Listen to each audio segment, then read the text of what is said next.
Ladies and gentlemen, boys and girls, this is Lord Nod at the site of the International 3 in Seattle, Valve's premier event, and Dota is rocking. It can't rock as much as this lady here.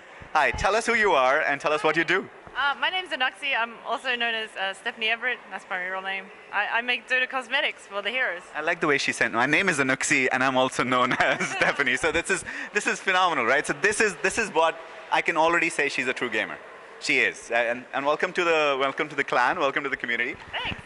Dota Cosmetics, how did you get into it? I'm a game artist, and there's a forum I lurk on called Polycount, and they run competitions, and they were holding a Dota2 competition. I was like, I don't know what this game is, but I'll do it anyway. And then I just started from there, and I just got addicted. I started playing Dota, and then it just fueled me to make more cosmetics, and now I'm here. Oh my God, you've got so many questions. I just suddenly started popping in my head. First is you just said that you were lurking on a forum to go ahead and look at it, and you're a game artist. So when you started going and doing this, what's the first character you ever made? The first character was Enchantress. Yeah, so I did a set for Enchantress, and I had 3 sketches drawn out, and I was like, I like these 2. So I did one, and then they were like, oh, please do the other one. So I was like, okay, I'll do another one. And then I was like, oh, but I really like this character over here, so I should probably do that one too. And it just kept stacking up. Nice. And after that, after Enchantress, how far have you gone? What all do you do? I did Nugget's Iron, Marana, Lena. I did Windrunner. She's got all my cool ladies. She's got every one of the cool ladies we all root for. This is not fair. We love everyone. I like ladies. Come on. I like making dresses for women. So. Nice. I think there's this bit of artist in you.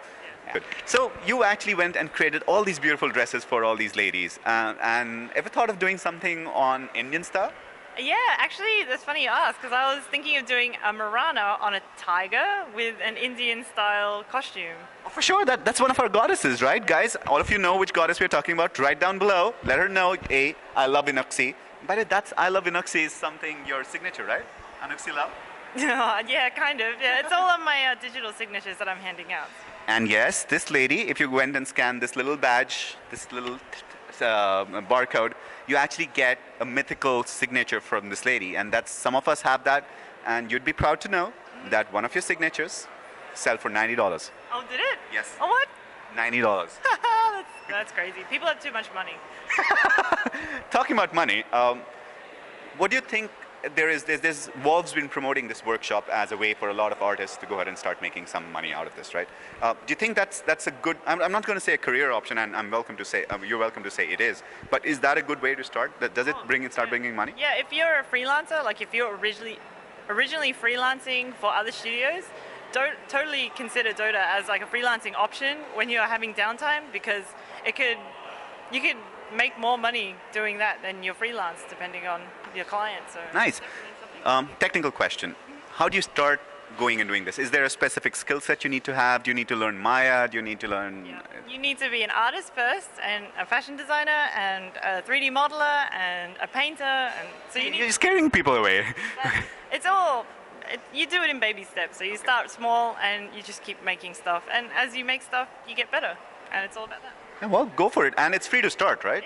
Yeah, you can just start. You can download Blender, you can download GIMP, and they're free programs on the internet, and you can just practice with them and learn with them and make Dota items with them as well. There you go. Links to both those programs down below in case you want to go ahead and start off and saying, hey, I'm that artist that wants to go ahead and get making a living in gaming, but I'm going to go this path. You have an idol. I have an idol, which is there.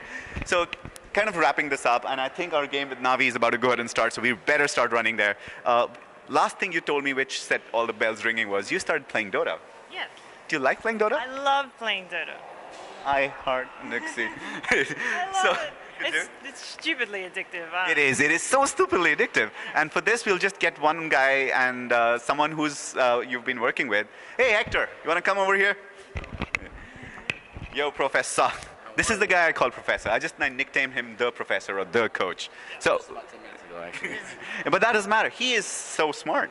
Yeah, he's taught me a lot about Dota in like just a couple of weeks. He took me from absolute feeder noob to better than feeder noobs. Awesome feeder noob. There you go. I'm almost in high bracket. Nice. So it's pretty good. Nice. And you told me she went from absolutely not knowing the game and just pubbing it to a 70% win rate? No, so what ended up happening was, so around the time that her and I started playing, two of my personal real life friends started playing the game. And what happened was we clocked it. So I wanted to do a little bit of an experiment. So we gave them roles and I started teaching them. And took about 2 weeks. But basically, from August 1st to August 4th, you could even check my profile, we have a 75% win rate. We went 30-12.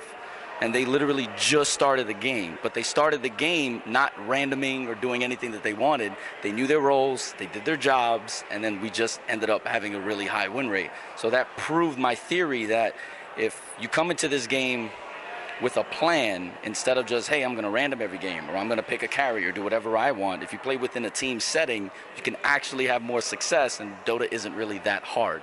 Now, you know why I call him Professor? He's got numbers flying out of his hand. He's better than Bruno. Honestly, he's just better than Bruno. Anuxi, you got to do this for me. Yeah. Okay, just bow down. But so tell us, you're the owner and the creator of Flipside, right? And tell us what Flipside's doing with getting people like Anuxi, people like who are absolutely noobs out there, to go ahead and learn the game and enjoy the game. Well, we have a few shows. We have the Dota 101 show. We have the Dota for Dummies show. We have the Dota 101 in-house, the Dota 101 Academy, which is where her show comes in. It's called Road to Glory, because ultimately what I want is I want Anuxi to actually play in a competitive game on our team. And when she's ready to get there, she will. And that's the Road to Glory. So we basically make episodes out of some of the training sessions that we do, because I want people to see her start all the way to her finish. And that ultimately is the goal.